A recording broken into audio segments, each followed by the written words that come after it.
It's not there, by the way. Hello, everyone, and welcome to a new episode of the Cradle News Roundup, your one-stop shop for all news West Asia, coming to you live. My name is Esteban Carrillo. I am the news editor for the Cradle, and as usual, I'm joined by my friends and colleagues, content creator and writer for the Cradle, Karim Shami, and content creator and social media manager for the Cradle as well, Sima Itaim. And before we start, as usual, everyone, please, as soon as you arrive, make sure to hit that like button. Help us get this video out to more and more viewers. Make sure to subscribe to our channel if you haven't. Check out the memberships we have here on our YouTube. And above all, please go check out our Patreon, where you can become a direct supporter of the Cradle and help us continue to do the work we do here and remain independent, as we proudly are here, an independent journalist-owned website. And well, you can find us on social media as well, so make sure to do that. Help us continue to do our work. The huge news this weekend, of course, we cannot avoid talking about it. It's the latest revelations from the Epstein files that were released on Friday. 3 million documents released by Congress several weeks late. These documents were supposed to be released with a deadline of 19 December 2025. They were released many weeks later. I'll let you guys fill in the blanks as to what caused the delay. Among the most explosive revelations of this latest tranche of documents, it's an FBI report from 2019 that determines, or shows that the agency was investigating the co-opting of the Trump presidency by an extremist religious group, the Shabbat Lubavitch, and also reports that Donald Trump himself has been compromised by Israel. Something that regular viewers of the show are not going to be shocked by either of these revelations, but it is important that now we have more and more confirmation, in particular now from FBI documents, that at the very least these fears have existed since the very first Trump presidency. Also allegations that his son-in-law, Jared Kushner, prominent backer of the Shabbat Lubavitch group, is the actual brains of the U.S. presidency, of the Trump presidency.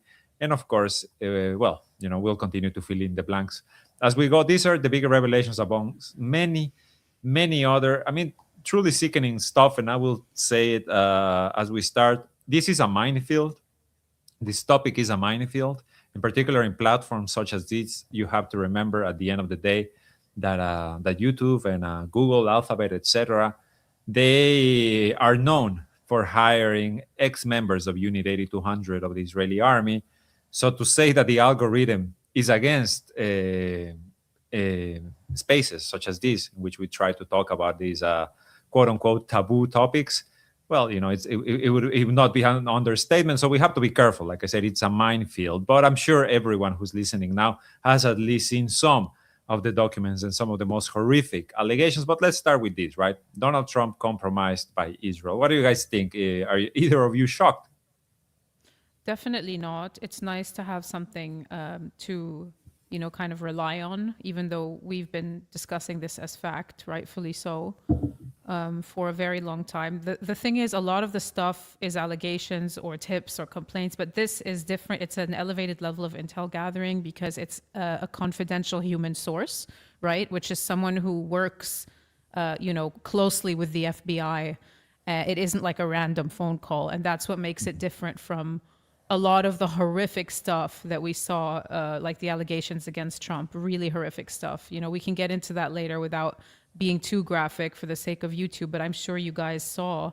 But so this declassified FBI memo was written in 2020, right? And it's now been released as part of these millions of Epstein-related documents. So as I said, it's a confidential human source. And again, that Trump is compromised by Israel, and that essentially Kushner, who is his son-in-law, runs the presidency. So again, this is a part of an FBI investigation. It's not a random tip. According to this whole report, Epstein not only worked for multiple intelligence services, including the Mossad, and had been co-opted as an intelligence asset, but of course, as we already knew from previous releases, he was very close to former PM Ehud Barak, and he trained as a spy under Barak, a claim that the FBI notes aligns with earlier reporting, as I said. So also, as you mentioned, Esteban, the Chabad Lubavitch played an active role, according to this report, in co-opting the presidency. Basically, the Chabad is described as state-sanctioned Judaism. And it's also been mentioned that, for example, the Chabad has been used by Vladimir Putin to monitor the Russian Jewish oligarchs. So the memo names a bunch of people, rabbis, chief rabbi of Russia at the time, and who was a close advisor to Putin even. Kushner is identified as a Chabad supporter, with the memo stating that Ivanka Trump and Kushner visited the grave of Rabbi Menachem Mendel Schneerson, who is the most powerful figure in the Chabad network, on the very day that Trump was elected president. So these are just some little details. So the source says bluntly, to directly quote, Trump has been compromised by Israel. Kushner is the real brains behind his organization and the presidency. So the memo recommends that the FBI investigate Kushner family charities for money laundering as well, which is, of course, described as common practice within the Chabad networks. And it references a 2004 article documenting deep ties between the Kushner family and Israel, alongside, of course, allegations of corrupt business practices and election law violations, among other things. So, of course, there's also Alan Dershowitz, who we all know. This is the man who, in an article, defended the abuse of minors. If I recall correctly, you probably remember that, guys. Epstein's lawyer. He was also Epstein's lawyer. So, according to the memo, Dershowitz told then U.S. Attorney Alex Acosta that Epstein belonged to intelligence. A statement and that the source says directly influenced Acosta's decision to give Epstein a sweetheart plea deal in 2008. And Acosta, by the way, later became Trump's labor secretary. So as you can see, all of these files are riddled with everyone from the same circles. Dershowitz was also co-opted by Mossad, according to the memo, and subscribed to its mission. He would report back to the Mossad. And he also used his position at Harvard Law School to influence wealthy and politically connected students.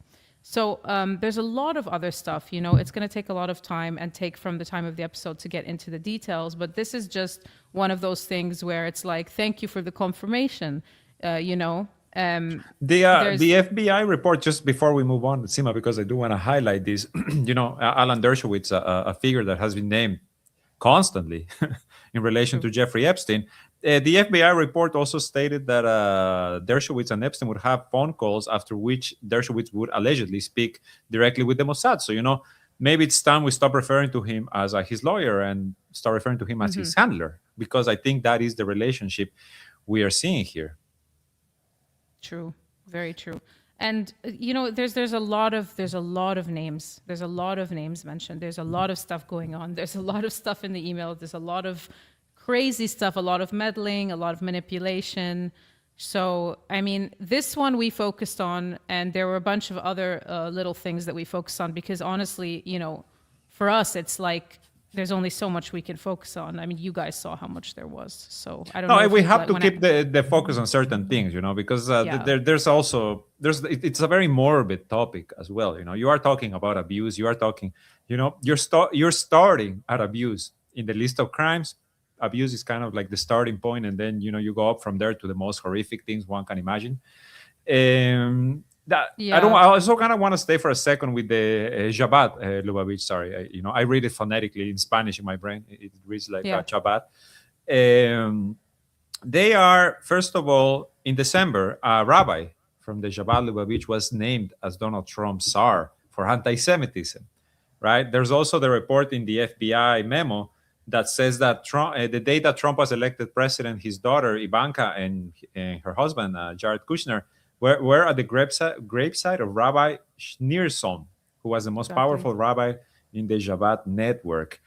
The U.S. government, clearly compromised by a religious sect of extremists, because the Chabad Lubavitch are also known for fully supporting the ethnic cleansing of Palestinians from, the West Bank, of course, in Gaza as well. We have seen, you just need to look at the polls for that one, but in the West Bank in particular, right? Like all of the violence we see now in the West Bank, it is endorsed by these religious extremists, a messianic group, and not to get too into the weeds, of their beliefs, almost everything we have seen, since in particular the start of the genocide in Gaza, has in one way or another aligned with the end of days prophecies, the Talmudic prophecies about the Great War, the Gog and Magog, and the return, the arrival of the Messiah, and this and that. Like, guys, if you haven't, I'm sure most of our viewers already know about this, but if you haven't, just go read into it so we don't get dragged down into that. But it's somebody said it, like here in the chat they said like we are now getting confirmation of just how satanic, how deeply demonic these the global elites really are, because everyone named in these files has been a leader of industry, a leader of technology, a political leader, musicians, artists, actors, directors, bankers, etc. Right? Like, it's the creme of the creme. This is the cream of the crop of the global elite that spend time in Epstein's Island, and if not in his island, in his apartment in Manhattan, and if not there, then in the Lolita Express, right? Like, constant trips there. And just to wrap up with my idea, I just want to say that I had at least seen some reports saying that the delay in the release of the documents was because, well, they were being scrubbed, right? Like, what else would explain the fact that, first of all, they're delayed by this many weeks, twice, by the way, because the first release was also delayed. And then the second one, and the second thing is the fact that, and the New York Times reported on this, they had a report yesterday saying, like, how many times does Donald Trump appear in these documents? And he actually appears, they said, 5,300 times in the documents that were released. But none of these mentions are really, about any illicit activity that the current president of the U.S., who is likely compromised by the Israeli government, would be involved in. Yeah, imagine what we haven't seen. Sorry, Karim. Exactly. That's it, Seema? Oh, no, I have a bunch of stuff to say about that. No, I wanted to say that a lot of, I was seeing in the comments now, our viewers, just like a lot of that crazy conspiracy stuff, it looks like turned out to be true. A lot of people were called crazy for believing certain things. I know I was one of them when I was younger. But the issue is that what happened over the years was there was a lot of this kind of controlled opposition stuff being fostered to completely write off or undermine the idea of, for example, things as sinister as ritualistic sacrifice or other things. So, for example, I think I saw somewhere in the files that QAnon was even being manipulated by Ghislaine and Epstein. And like the QAnon movement, like, you see, what they do is they take these, like, they mix truth in with lies, and then that will completely, like, undermine the entire thing. And then anyone who talks about any aspect of any of these things will be, referred to as crazy. I even read that one of the things I saw, that Ghislaine Maxwell was a moderator on Reddit, where, a lot of these, as they call them, extremist ideas or even anti-Semites or things like that come out. So then when you're able to mix in truth with a whole lot of lies, you completely discredit legitimate concerns about what is happening to the children, about who is compromised by who, about what kind of crimes are taking place, not only even medical crime, all kinds of things. So, and even someone mentioned Pizzagate, and there's mention of pizza in the emails all over the place, and that was believed to be a conspiracy theory by many. There's just so many things that people were laughing at other people about that now it's like, wow, well, there's something there, and the effort to discredit or undermine these narratives, with things like, for example, the elites being reptilian shapeshifters, etc. Kind of just that was the attempt with all of that. And there's actually an explanation for the shapeshifter thing that is a scientific explanation, but I won't get into that here because I'm afraid that we'll be demonetized. But it's to do with when victims are drugged and what they see when they're drugged. So yeah, I just wanted to say that there's so much stuff. It's horrifying. We're not going to be able to go into the details here, but I'm sure all of you are seeing. And there's another point that I wanted to make, but I forgot what it was at the moment. So I will, when I remember it. Yes. It's a very important point. Karim, go ahead. Before Karim goes on, just a friendly reminder again. Please, everyone who's listening right now, make sure to hit that like button. It really is really, really important. Go ahead, Karim. Yeah, first, I am proud of Seema and her pronunciation of these very difficult names for me. I know, right? She nailed it. Yeah. Yeah, that's one. And I want to talk about, of course, everybody, يعني, as you said, there's thousands of pictures and videos, and there's 3 million documents. I don't think even a sole organization can walk through them all in even 1 week or 1 month. They are huge. But of course, I just want to say there's common between what's happening in Palestine in our region and Palestine. And if if you don't know where to stand in these times in history, you have to see that every single person that went to Palestine island is with Israel and against the resistance and against the freedom of our nations and region. And this says a lot. And that also tells us and answers many questions that many of us asks, why these leaders are all with Israel, why all these leaders have no These yes, exactly right. They have this loyalty that goes above the 100%. loyalty to their own countries. Yeah, 100%. يعني if you هلا for instance, I think they released the most over the brother of the king of the UK, Prince Andrew, if Prince I'm not Andrew. mistaken. A former Yeah. prince. Now he's just a commoner. Former, yeah. Now because he's a former, but imagine if he They became kicked a him out. king. Imagine if he became a king, what Epstein can ask him to do, and he will do whatever he wants. If me, a normal person, I saw him with like in these photos. Imagine if he has the same photos for Trump, if they have the same photos with for instance, Elon Musk or so, although we knew that Elon Musk wanted to go and they refused.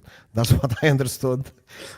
That's one of the very few funny emails, right? Yeah, that's why he went like very crazy over the Epstein, and he said Trump went there because he didn't go there. So imagine how they control the people. Imagine every time I used to think, all these leaders, no one have like feelings, nobody like acts. That's why they don't act. I'm 100% convinced about that. And of course, it's all connected. And for instance, if there's Epstein in the United States, I think there's Epstein in the Arab world, in Europe, in Africa, in Asia, everywhere. And I think by time more and more things will go public, or people will read it, because as I said, there are 3 million documents, and I think in our region many kings and emirs and leaders will pop up in this, because they also control them like crazies. So, but now, for instance, the focus is on Trump and his cabinet, but I think there's many names regarding Arabs. And Sima was talking about a female. I forgot her name. She sent like Al Kaaba and pictures of Al Kaaba, which is something Fabric. Yeah, fabric. Al Kiswa. We call it Al Kiswa, which is something very sacred for Islam. Imagine a Saudi sending this to this guy, and he's known about this stuff. So that's my comment about Epstein. I think more will come. Or also, as I said, everything is connected. If Trump bombs Iran, I think the fights will stop. If no, they will continue until Trump bombs Iran, because I'm 100% convinced about that. Let me jump into that, Karim, into that idea, because the Justice Department announced that this was it, that there is over. The Epstein case is closed and done. There will not be more investigations, and there will be no more file releases. That's what the Deputy Attorney General said over the weekend. And he also, let the cat out of the bag in a way, because he said, obviously, we have, not included images that, the worst crimes one can imagine, including, torture, abuse, images of children, and so on and so forth. So, of course, like what we are horrified, but what we are seeing. And then you have these U.S. officials saying, "Oh my God!" But you can't even imagine what was actually in there. Yeah, imagine, man. يعني هلا as we said, يعني we'll talk somehow in hints because of YouTube. But imagine when you read them, now you understand. Oh, that's why it's okay to do for the same kids in Gaza and all the people that died, because they did them in private, in closed door and private doors and in front of each other. يعني. You know what I mean? I mean, like the policy, they eat them. The policy of abuse and torture in Israeli torture camps in which Yeah. Palestinians are trapped, that has been reported by Israeli human rights groups themselves. I mean, there's not a lot of ways to get lost here, you know. Like the lines kind of connect themselves, the dots connect themselves. Yeah, 100%. Did There's- you remember Sima? Remember what? Oh yeah, I did remember. I just want to say there's people in the comments also talking about the golf course and other facilities where there are bodies alleged to be buried. I just want to say those have never been raided and probably never will be raided, precisely because probably most likely, I'm not going to say definitely, but most likely something would be found there. I just wanted to say I see the value in the theory that, like, I'm not sure about the timing of this. I'm not sure why they want us to see this now. I don't want to get too kooky about it. I do see value in the theory that there's some kind of pressure on Trump to attack Iran, although I think that they could pressure Trump in other ways. I'm just not sure about it. You know, I don't mean to get too kooky because I tend to do that, and everyone at the Cradle knows that, despite the fact that I try to stick to being a journalist as best as I can. But there is an aspect that I can't help but think of, which actually ties into how Israel thrives off of victimhood and being hated and being targeted, just like the ADL thrives off of rising anti-Semitism, as they call it, Yes. which they have seen a surge in recently. And in Messianic Jewish eschatology, prophecy predicts a period of global isolation and global opposition to Israel before the Messiah comes. So when you look at this from a religious perspective, you see they want the Messiah to come. Why would they not gradually trickle out like these things that will make people hate Israel even more if they believe that this will usher in the Messiah eventually? I mean, these are the kinds of things I think about, not just the economy or the politics or the power. I mean, it's a very spiritual thing for them. People don't see that. People are just looking at, imperialism, capitalism, class struggle. They don't look at the dark spiritual warfare that's going on. That's a very real aspect of this. There's a very transparent religious objective here. I think we have heard it many times. I think we have talked about it here in the podcast that Israel could have killed the same number or even more, way more Palestinians than they did in Gaza, in a less obscene way than they did, in a less explosive way, if you will, right? Like they are making us watch the slow genocide, because this is a slow genocide, and no matter how it feels, they could have done it faster and they could have done it cleaner. That's a fact, you know. I mean, they chose not to. And they chose to go on screen, these leaders, these religious extremists. They chose to go on screen and say the things that they did and blame everyone on being Hamas and blame everyone on everything on anti-Semitism. They thrive on chaos. And you know what you're saying, Sima? It's very important right now, like in a geopolitical sense, because this is their belief. The belief of the end of times, of the war of Gog and Magog, is the chosen people against the Goyim, everyone else. Absolutely everyone else. And that's a term that also comes up multiple times in the latest files released, and the supremacy of this belief.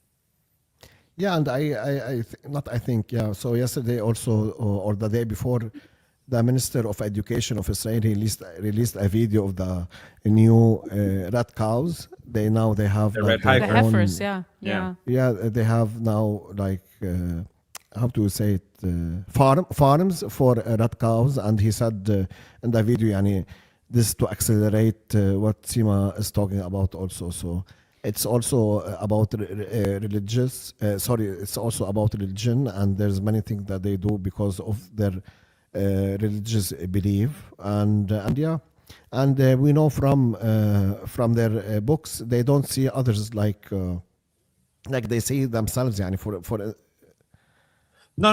Yeah, I'm just worried YouTube's going to take us down. I'm paranoid. I'm talking about. It's true. It's true, though. It's true that you're right. Yes, it's a yeah, I know. I'm talking about Disney. Yeah. No, you're right. I'm sorry. Also I'm just so paranoid. After Meta erased us, I'm so paranoid. But I mean, 100%. Yeah. Anyway, so the previous point I was just trying to make is I don't. If Israel or whoever, it's not just Israel, it's a whole network, right? If they didn't want us to see these files, then we wouldn't see them. So there's a reason why we're seeing them now. I'm not saying I know what it is, but that was the only point. Yeah, and of course, let's not forget about that. I think Sima knows more than me about Maxwell. His girlfriend, her father was also in Mossad. Yeah, often people forgot about that. You know what I mean? And people are saying, especially in the West and in the Western media, oh, okay, this is a PD guy, and many famous people and people with money goes to his island to have fun. It's not only that. There's political power behind him. A teacher, I think he was a sport teacher or whatever. A math English teacher. He was teacher. a math teacher. I doubt, Imagine a math teacher in the United States or anywhere, any place in the world. How will you be able to afford to buy an island and make an airport in the island? And you know what I mean? There's people, there's countries behind this guy. Yes, but yeah, of course. leading into the supremacy aspect, I see a lot of people in the comments talking about the Talmud and how wild and problematic it is. That is very true. But you don't even need to look that far, because here I'm not even going into any kind of unsafe territory. I'm talking about what Israeli officials incite in their public speeches. Just look at the Old Testament in terms of when you derive war doctrine from that. You see that in the Torah, it's only in the Torah that in warfare it is allowed to kill women and children, whereas in Islam and Christianity you do not have that. And this is not something taboo. Again, this is cited by Israeli officials. So sometimes you don't even need to go as far as the Talmud, to look at some of these things. And of course, that's not to say that this is the war doctrine for everyone who follows this book, but it seems to be a problem. Speaking of being scared of being banned, we did make a carousel on Instagram. Yes, I was about going to bring it up. Yeah. the kind of Jewish supremacy aspect, just to pull out a couple of examples, because there are so many more, by the way. We only chose a couple of them. And then we ended the carousel with an older video from 2020 of Maria Farmer's interview with Whitney Webb. But these, we see such an arrogant attitude coming from the horse's mouth, which is Jeffrey himself in his emails, a complete contempt for non-Jews and outsiders in general. There's always this mocking and derogatory language. There's several emails that show him referring to non-Jews as goyim, which means non-Jews. Just a tip for anyone who doesn't know, when it ends with im, in Hebrew, that's plural. So goy would be singular, if I'm not mistaken. So goyim, like haredim is the plural of haredi. So goyim is the non-Jews. So it's always dismissive, always contemptuous. Like in one exchange with AI theorist Roger Schenck, Epstein refers to profits from shipping futures, writing about how the Jew makes money and manipulates markets, and adds, let the goyim deal in the real world. And other communications show similar language used casually, which is suggesting, of course, that this worldview is normalized within not only Epstein's world, but his private circles, and Ghislaine Maxwell and the others as well. And then in another email exchange, you have Hollywood publicist Peggy Segal. She asked Epstein about an event or a party, whether it would be 100% Jew night or not. To which he replies, no, goyim in abundance, JP Morgan execs brilliant wasps. In a separate message, Epstein even accused a recipient whose name was redacted of behaving just like the goyim you do not respect, which is language that further illustrates this kind of recurring pattern of contempt that's been reflected in the files that we already know about. But here we're seeing it by people who were very powerful and held a lot of influence over the entertainment industry, political circles, even big pharma, I'd go as far as to say, and you name it. So we ended this carousel just with a video from the testimony of Maria Farmer. Many of you probably have already seen this many times before, but it does add further context to these three examples that we chose as from the newly released batch.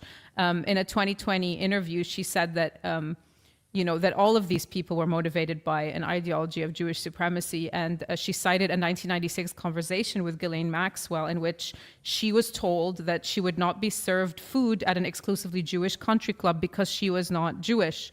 And she said this was the attitude in general between Epstein, Maxwell, and all of their associates. So, and don't forget, Maxwell has long been widely believed to be his handler or one of his handlers and overseer within this broader operation that was taking place. So this is not only about all the horrific crimes that you guys mentioned in the comments and that we've all been looking at all weekend, but also about this attitude which kind of is the umbrella, seems to be the umbrella of all of this. Maybe you Of could play the Zionism. video. Of Zionism. Yeah, of Zionism. Actually, Karim, I sent a tweet that I think we should put on screen because, and this is unrelated to the Epstein files, yet speaks about the same issue here, which is supremacy, which is the supremacist beliefs.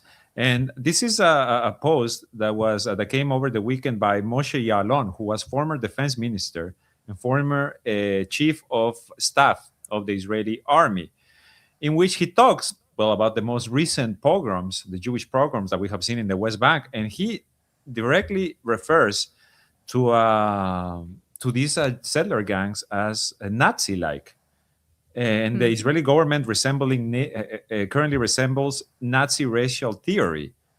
He also talks about the process of dehumanization of Palestinians to the point of turning us into Judeo-Nazis. If you scroll, you'll see the actual the Hebrew tweet of the former defense minister and the former chief of staff of the Israeli army. I mean, this is not uncommon. These accusations in Hebrew media, within Hebrew commentators, it's really not uncommon for them to use even these terms, right? Judeo-Nazis, Nazi ideology, Jewish supremacy, etc. Because how else can you explain it? I mean, what is happening in the West Bank and, of course, in Gaza and everywhere else? I mean, in Lebanon, the situation with Iran, what they have done in Yemen, what they have done in Syria, and what we are seeing now in this latest tranche of the Epstein documents, in which they very openly, this Mossad agent says, well, the Goyim are only good to serve us. If they don't serve us, they are not good at all. They have absolutely no purpose. And I mean, I'm like I said earlier, this is a minefield. This is a very difficult topic to really discuss here openly, but it comes from the horse's mouth, this perspective and this supremacy. Not only this, يعني, for every religion, they have these people and they have these thoughts. There's Muslims, there's sheikhs, there's cleric here that from their words they created ISIS, for instance. And also, even in Lebanon, there's like far right-wing Christians that they talk like this, and blah, blah, blah.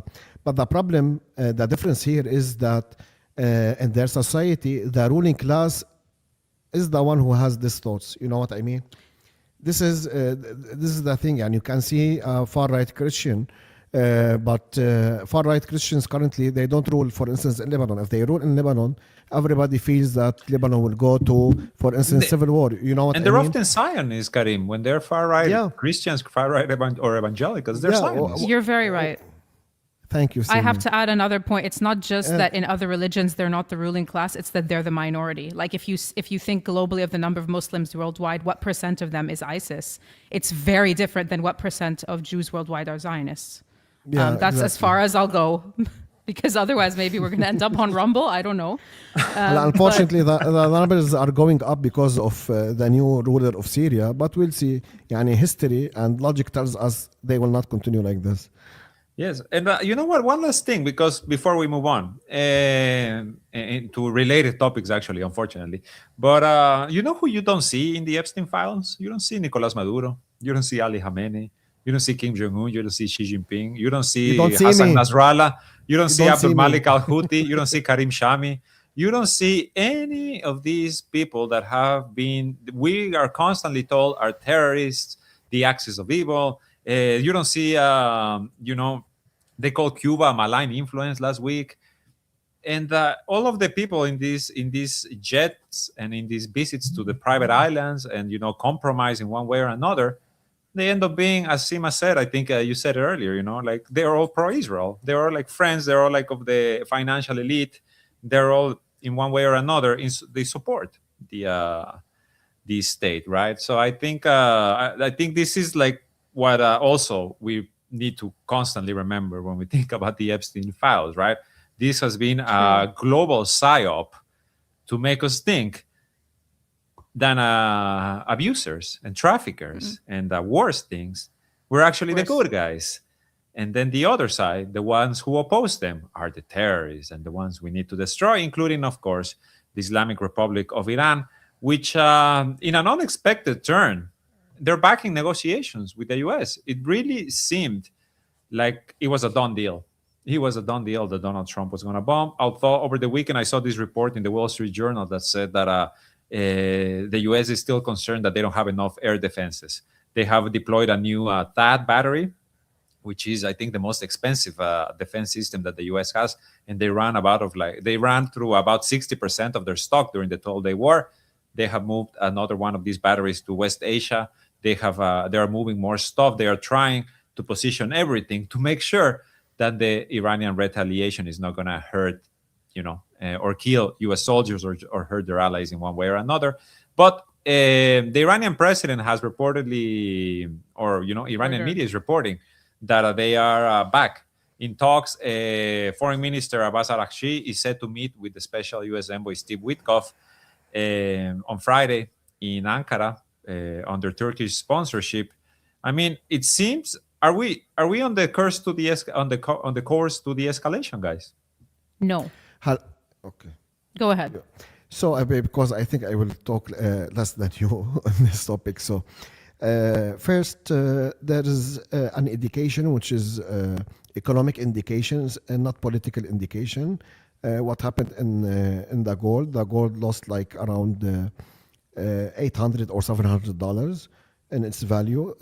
For me, politically, I see and I expected the strike to occur like 2 days ago, and it didn't. And I saw this gold. I think first. I thought it was going to happen after the release of the files, honestly.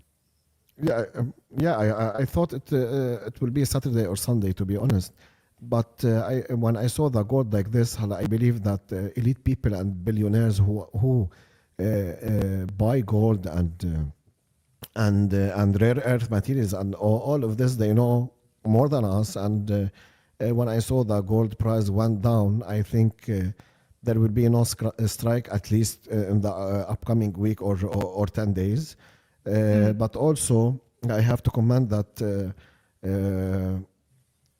what Iran or the president of Iran is doing, I don't know more than them. They know maybe they are so weak, maybe they don't have missiles, and they have to sit with the Americans. But you're sitting with a guy who assassinated Soleimani, and Iran didn't back or didn't stand on its feet as it was before Soleimani. It was a big loss. A big loss. And also, you're talking to a man that bombed your nuclear facilities. You're talking to a man that want to destroy your society and your country and your government. And you're talking to a man, I'm talking about Trump, of course, that is backing Israel fully. And I understand they want to sit with the Americans. But if, for instance, Obama comes back, for instance, or somebody under Obama, because they had successful talks, and Obama, for instance, or his government or his cabinet lifted the sanctions of Iran until Trump came. But I don't see the reason of Iran sitting with Trump currently, unless they feel that they don't want war. Of course, nobody wants war, but they don't want to. I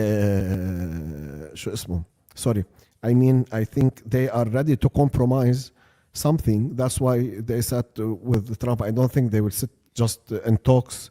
Last time he tweeted that we are close to a deal, and after 12 hours he bombed them. So I don't see the reason of that, unless Iran has a big thing to lose. Honestly, it's illogic for me. I have a very different opinion. I don't believe Iran is willing to compromise anything more than what it's compromised. I'm not wearing rose-tinted glasses, but the main fixation now is the missiles. The ballistics, yes. Yes, it is still the nuclear activities, but it's shifted over to the missiles. Now, the thing with Iran is Iran loves to negotiate, to delay and delay and delay and delay and save time. They love to do this. So let's say they're not fully prepared yet. They want to. I think they know that they're going to get hit. I don't see that Iran will compromise anything. That is my take. I also don't think that the lobbying that's taking place by the Gulf Arabs is what's delaying or stopping any strike. No, of course no. Yeah, that's separate. I do believe that Israel is not yet prepared for an Iranian retaliation, and the U.S. needs to give Israel more time. I personally, as Seema, believe that that's a huge part of the of the issue. So while it may not happen in a week, that doesn't mean it's not happening. Don't forget the ultimate goal is regime change and weakening Iran as much as possible. And in the media, of course, you see now what I'm talking about, the fixation on the missiles, which Araghchi was speaking to CNN. Araghchi, the FM of Iran, loves speaking to American media. Don't ask me why. US media, Fox News, CNN, he totally loves it. He loves it. So he was on CNN talking about how he hopes that a deal can be reached, but also when he was pressed about Iran's missiles, he said, let's not talk about impossible things. This is an absolutely insane demand of Iran to no longer possess missiles that are in rate like that the range that can reach or pose a threat to Israel. This is absolutely insane. Iran will not compromise on this, nor do I believe Iran will compromise on its support for regional resistance groups in the region. With nuclear, maybe the compromise that Karim is referring to is something to do with nuclear. I don't know, but so long as Iran refuses to stop having missiles, they are going to get bombed, because even whether the nuclear and the missiles exist or not, it's just a new fixation. But the real goal, again, is to eradicate the Islamic Republic of Iran. And Israel's state broadcaster had a report officially declaring, citing Israeli sources, that Iran's ballistic missile capability is now an existential threat to Israel, not a secondary concern, not a future issue, but something at the very center of Israel's security doctrine,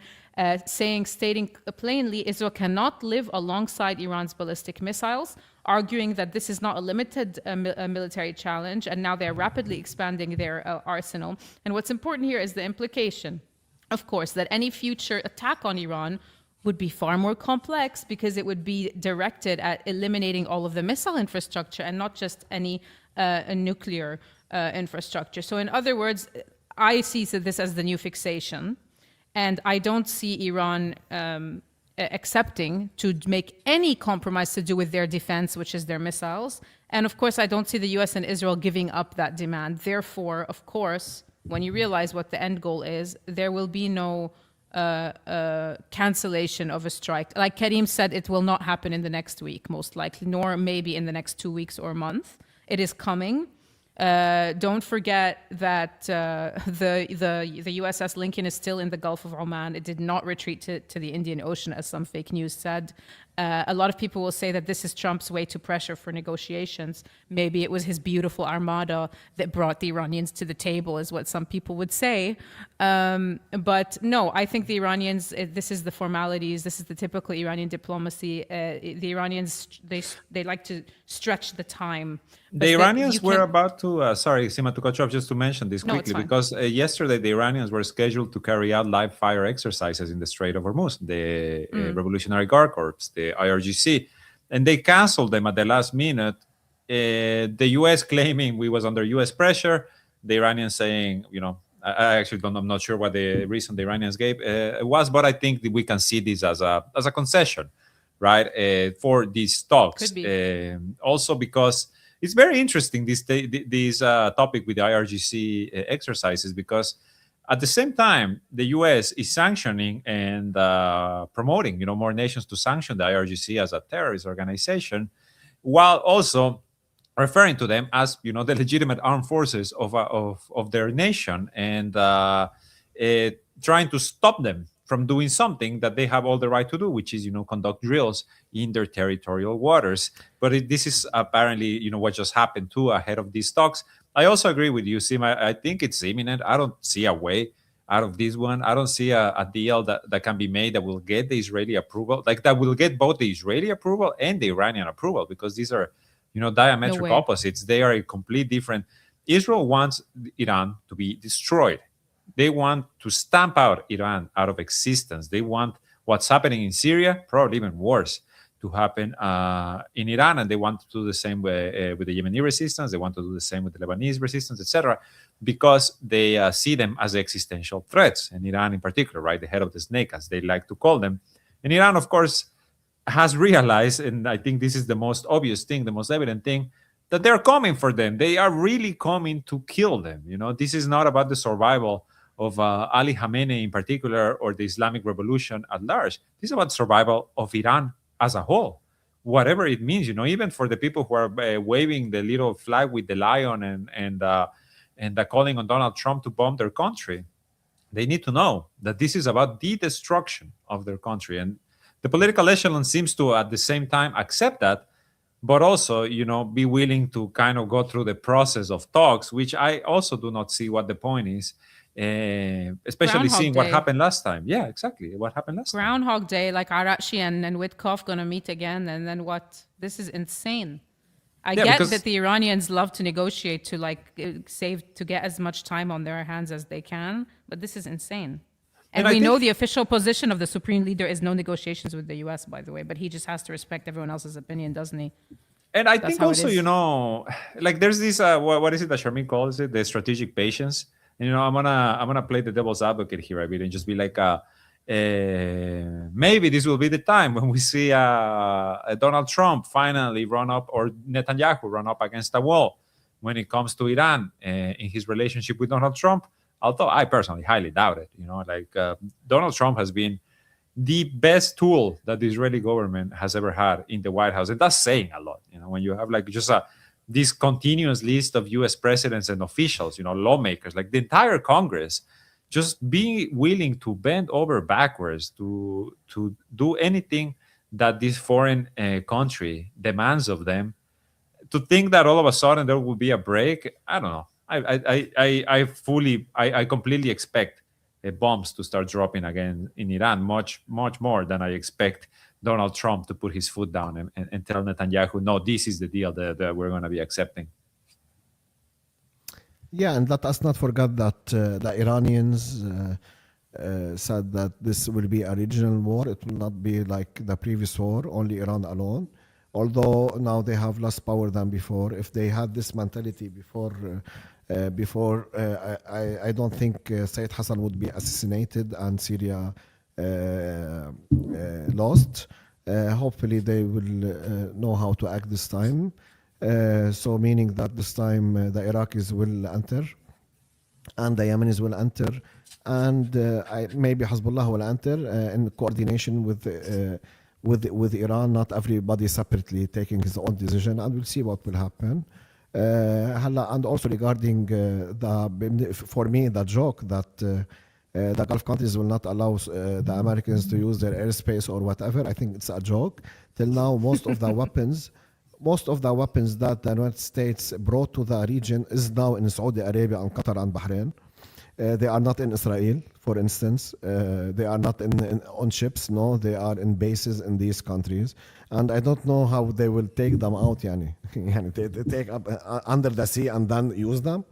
So I think this will be, if it will happen, it will be an all-in war, because Netanyahu and Israel, they know that they can't do anything to Iran after 2.5 years, because Trump will no longer be president. And I believe that there will be no president after Trump that is that Zionist. This could not happen.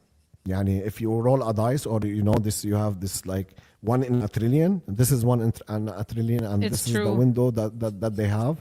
And Maybe they will Mike do Huckabee what- will become president next. That'd be interesting. We'll Yeah, see, that would but be I think even cool. if Trump failed to ignite a war, the Israelis will do something and maybe kill thousands just to ignite a war with Iran. I don't know what they true. can like. I mean, Thank you, remember Simon. what they said about the Beeper attack, right? The terror attack in Lebanon. They said we can do this anywhere we want. Yeah, 100%. Yeah, the head of Mossad, the ex-head of Mossad, said we can do whatever, wherever we want. For instance, yeah, and don't forget the coordination between the CIA and Mossad and all these agencies, and even some agencies that we don't hear of. They can act on their behalf without even the acceptance of their presidents. Because in their doctrine, what's good for my country, I will do it. And for them, what is good for the country is to ignite a war with Iran. So our friend or our ally Israel will have a prosperous life in the coming years. So we'll see. Also many people predict, and the Israelis and the Iranians even said it, that if the United States attacks, Israel will be bombed. We will see about that. And also they said that they will bomb the regional bases and and strongholds of the United States in the area. Also, I doubt that. We'll see what the Iranians will act, and we'll see what the role of the Iraqis will be, and the Yemenis, and we'll see if Hezbollah will do anything. So For now, it's a waiting game, right? It really does feel like that. Yeah, 100%. And I want to talk to our audience, because most of them are outside this region. There's many tension in the region. Even my family or my neighbors, we are talking about this. Everybody is waiting for the war, and everybody is stressed about this, because as I said, this war, I think, will reach all the region, not only between Iran and Israel. Yeah, I don't think we're ever going to see a round 3. If when the round 2 breaks out, that's going to be the last one. We'll see. We will see what will happen. And everybody will be affected. This region, of course, will be affected, because the Arab countries always open their airspace and their bases for the Americans to do whatever they want, and they never learned. Iraq was destroyed, Syria was destroyed, Libya was destroyed, Sudan was destroyed. Even Jordan came out to say we will not be used as a platform to launch attacks. This is a joke, and this is a stand-up comedy for me. Yes, tell me.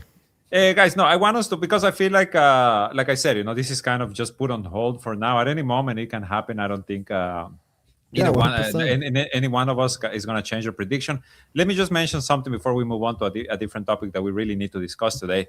And that is apparently the efforts that the Arabs have been making, the Saudis, the Qataris, the Egyptians as well. I saw they have been making the Turks as well, right? Like non-Arabs, like Turkey, that have been trying to either slow down or avert completely the breakout of this war, each, of course, for their own interests.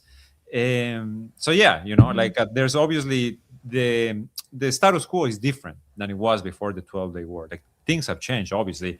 I think the Israeli attack in Doha raised a lot of eyebrows and really put into perspective what having this rogue entity acting, to do whatever, doing whatever it wants in the region could mean, not just for his adversaries, but for everyone else too. So I think that's probably where a lot of this talk stems from. But at the same time, and we need to talk about what happened in Gaza over the weekend. Definitely, there's a lot. Because Israel has continued to indiscriminately bomb the Gaza Strip, and on Saturday alone, and you guys will correct me if my numbers are wrong, they killed 37 Palestinians, including several women and children, in attacks across the entirety of the Gaza Strip, well beyond the yellow line, on tent camps, on residential buildings.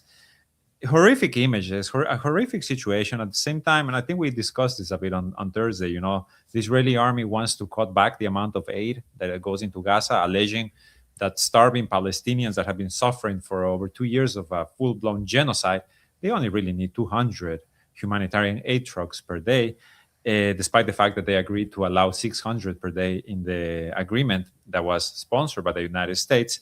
Between yesterday and today, the Rafah crossing was reopened, although under heavy Israeli restrictions, as you would expect.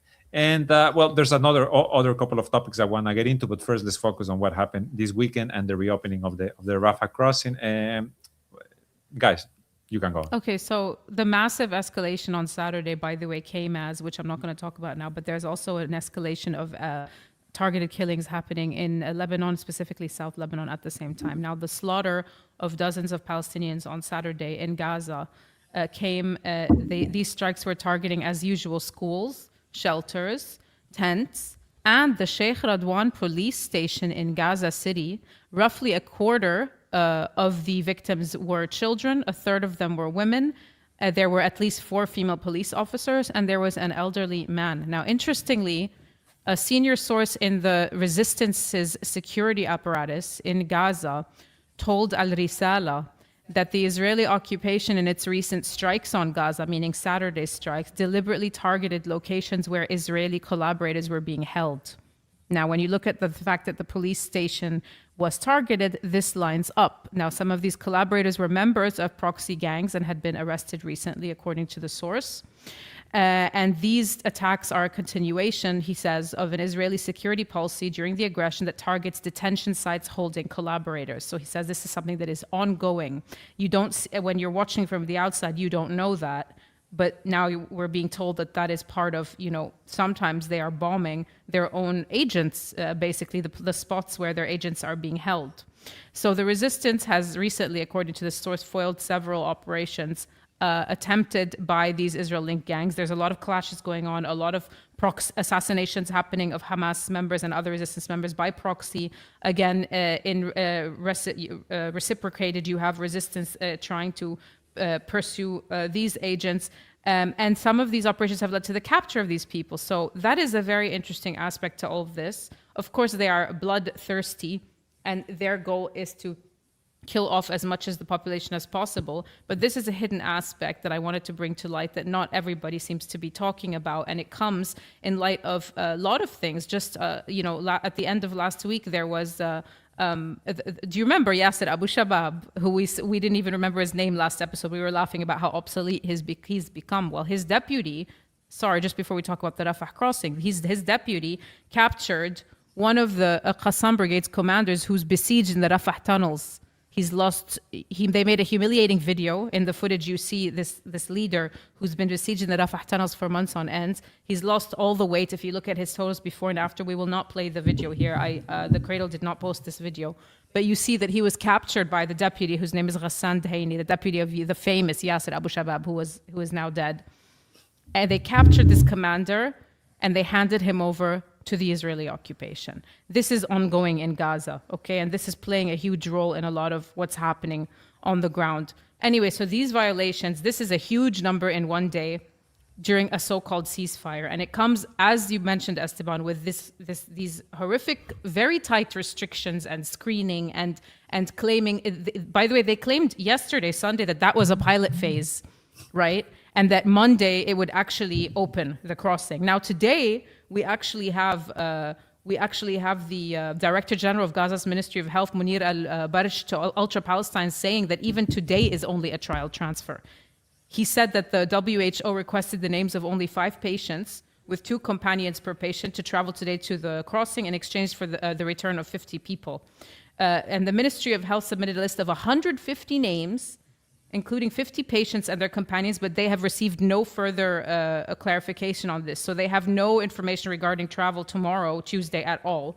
And remember that in Gaza, there are over 20,000 patients with approved medical referrals for travel, including 440 critical life-saving cases. At least 10 of them have died recently, as well as 4,500 children and 4,500 cancer patients. So basically, the agreement was what? 50 can leave, I think, and with them 2 companions. That's 150 in total.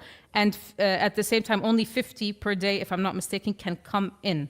Okay? We don't know if they will even abide by this, just like they have not abided by the aid entry this whole time. So this is not like, oh, it's open and everything is fine now and everyone can come and go and the aid can come in. Because something also very important is that the Israelis would like more Palestinians to leave than to come back. And we all know that, and we've discussed that here It's policy. before. It's policy, yeah. Yes. Yeah. No, it is. And, there's no other way to say it. This is a ethnic cleansing sponsored by the entirety of the West. I want to talk about I don't know, Karim, unless you have any thoughts, because there's something else I want to mention regarding this. There's the kidnapping. Go ahead. No. There's also, the current situation of Dr. Hussam Abu Safiya. Abu Safiya, yeah. Abu Safiya, who was kidnapped by the Israeli army in December 2024. I believe is that a very iconic image, right? That he's walking towards the rubble. In his coat, yeah. In his coat, yeah, with the tanks on the other end amid the destruction of this genocidal war. His lawyers have informed that he's not doing well, of course, that he is very ill, that he is the victim of continued torture, of continued, of course, dehumanization, as we just mentioned. The abuse and torture are policy, are the policy of the Israeli government under this supremacist belief that any non-Jews can be treated as animals. This is why you see what you see in the Israeli detention centers. And we have to remember also, well, first of all, yes, no, as these warnings come out about Dr. Abu Safiya, we have to remember what happened to Dr. Adnan Al-Ghosh, also in Israeli detention, also in these torture centers. He was, and here I'm quoting actually Francesca Albanese, the special rapporteur for the Palestinian territories. He was raped to death. He was raped to death in these Israeli torture centers. A surgeon, a renowned surgeon who tried to save lives. And the same thing is now, Dr. Abu Safiya is in danger of the same thing happening to him. And at the same time, and this is truly, I mean, guys, today's episode is so heavy because the stuff is just so sickening, the things we need to talk about. But the New York Post over the weekend, and the Israeli army as well, tried to claim that Dr. Hussam Abu Safiya was actually a colonel within Hamas, that he's a Hamas soldier, right? And this is why he deserves to be kidnapped and tortured and abused and possibly killed in these Israeli torture centers. Of course, a complete fabrication. Am I wrong? No, you're not. I mean, Dropsite reported on this too. There is a photo out where he is in uniform from a few years back, but there is a distinction to be made here. So they falsely labeled him a Hamas colonel, even though there's no such position as colonel in Hamas military ranks. So the point here is, of course, he served in a government, a medical institution, which the government is Hamas. That doesn't mean he's in an armed faction. And that's a lot of people like this video, this photo is AI. It's not necessarily AI, but if you see him in this kind of uniform, and Bassem Naim, the Hamas official, also clarified this to Dropsite News, Kamal Adwan, a hospital of which he was the director, operates through coordination between the health and interior ministries in line with international public service norms.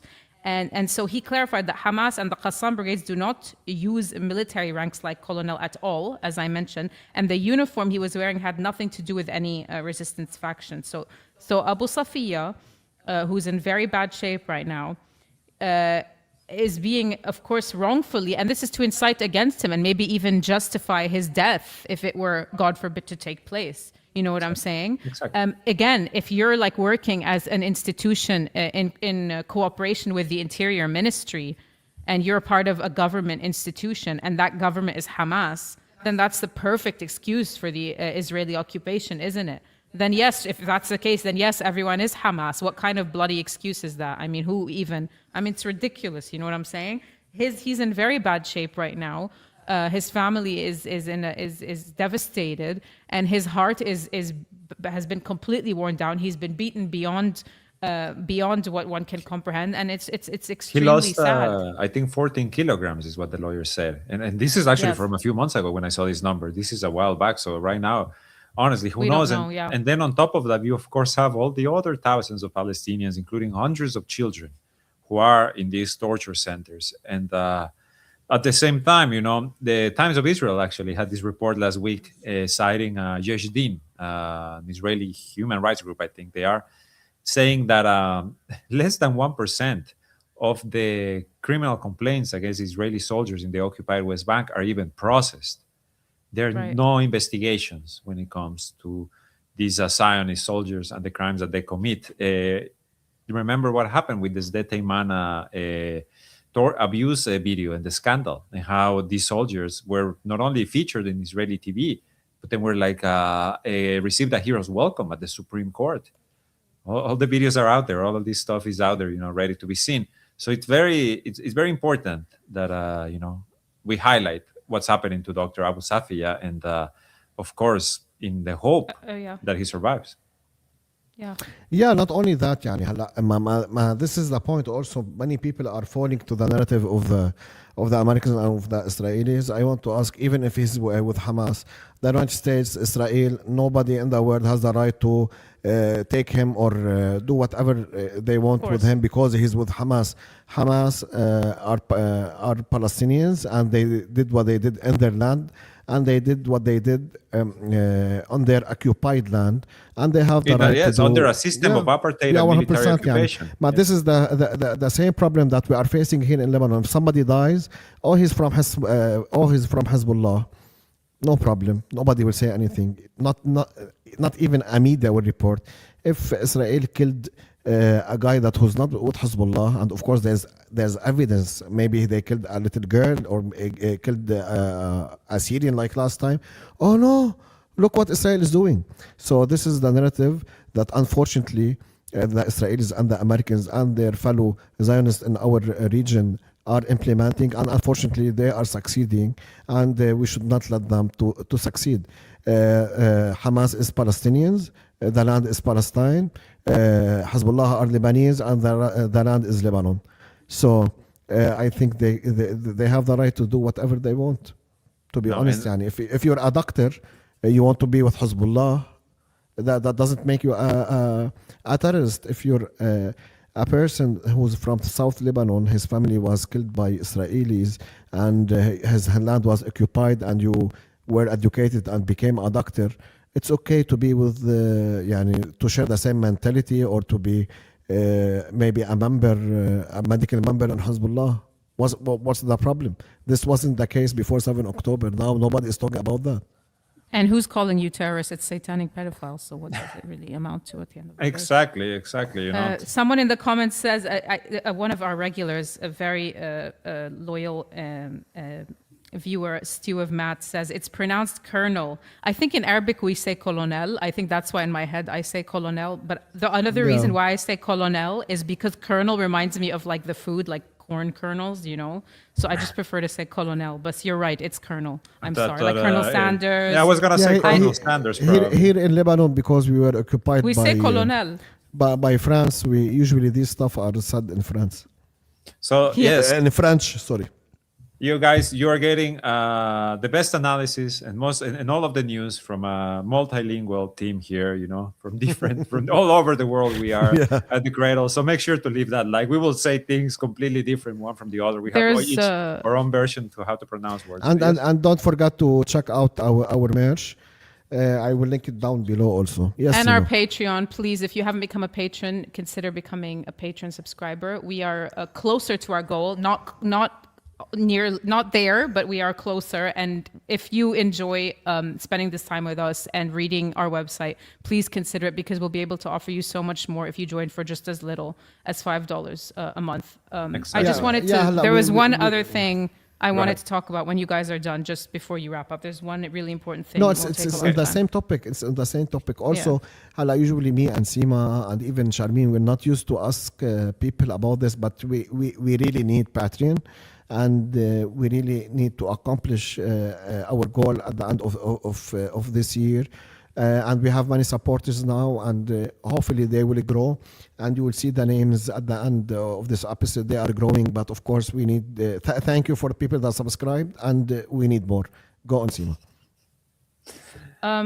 No, I mean, I just have one thing that's not being reported enough in not even mainstream, in the media in general at all. Not enough. It's completely underreported. And that is about the area that is north of Jericho in the Jordan Valley, in the occupied West Bank, called Shalal al-Auja, which is also known as the Al-Auja Waterfall, a Bedouin community north of Jericho. It has now been completely, as of Saturday, it was declared completely emptied and forcibly displaced of its residents, making it the first Palestinian village to be entirely uprooted by Israel since 1967. Please look into it. Nobody's talking about this. According to the Al-Baidar Organization for the Defense of Bedouin Rights, the final stage was completed this weekend, as I mentioned, where the last 3 remaining families were expelled. And this completed the process of the forced removal of around 120 Palestinian families. So the organization stressed that this occurred without any clashes even, or a resistance, which points to its coercive nature. Now, the organization also says that, of course, this didn't happen overnight. We've been reporting on this on our social media. This has unfolded gradually over years. Settler violence, systematic intimidation that is designed to break their ability, residents' ability to remain, repeated raids, physical assaults, direct threats, particularly targeting women and children, the destruction of homes and tents and livestock and shelters and pens and the theft and poisoning of sheep, the restrictions on water sources and grazing land, and the daily harassment of violent harassment of shepherds.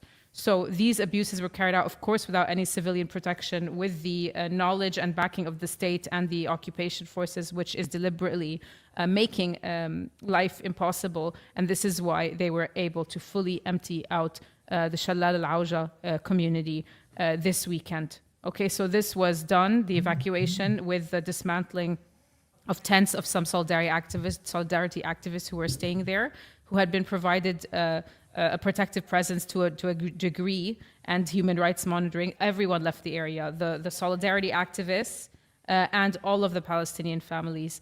And so this is a clear crime in broad daylight. Nobody's talking about it because everyone's too busy talking about Epstein and Iran, and etc. And they don't look at the details, right? It's not that they don't care about Palestine, but they might overlook these details, which are very important. Again, the first area entirely displaced since 1967. I just wanted to bring that to light. It's very important. No, it is truly important. I think that's one of the reasons why we would ask so much of our viewers, because we are going to be talking about these things that, as Sima said, barely anyone is discussing, and it's very important because, the big picture is right. This Satanist cult of abusers, not to use any stronger terms, but it all comes down to what's happening in the ground at the end of the day, and Gaza, for example, right now, right? Like, how many orphan children are there, and where are they going to end up?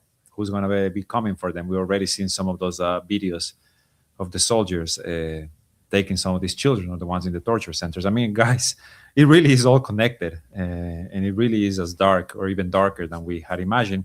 But I think we can wrap it up here for this week. Like I said, it's a very heavy episode. It's a very heavy topic, everything that we discussed today.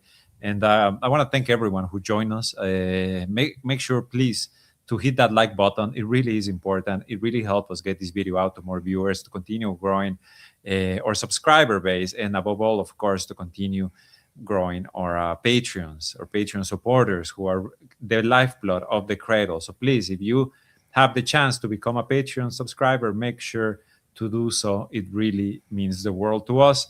Thank you so much, guys. We'll see you on Thursday. Thank you, Karim, and thank you, Sima, as well. Thank you. Bye-bye. Thank you, guys. Bye-bye. The Cradle exists because the world does not need another mouthpiece. It needs a mirror and sometimes a megaphone. We report from West Asia, from inside the region, not from Washington, Tel Aviv, or London. We're fiercely independent, no government directives, no corporate backing, no editorial leash. We publish the story that legacy media buries, and we do it at great risk. Our reporting unsettles the powerful, exposes contradictions, and gives voice to the silenced. But independence is not free. If you believe West Asia deserves to shape its own narratives, now is the time to act. Click the button, contribute, keep the Cradle independent, and let us do the legwork for you.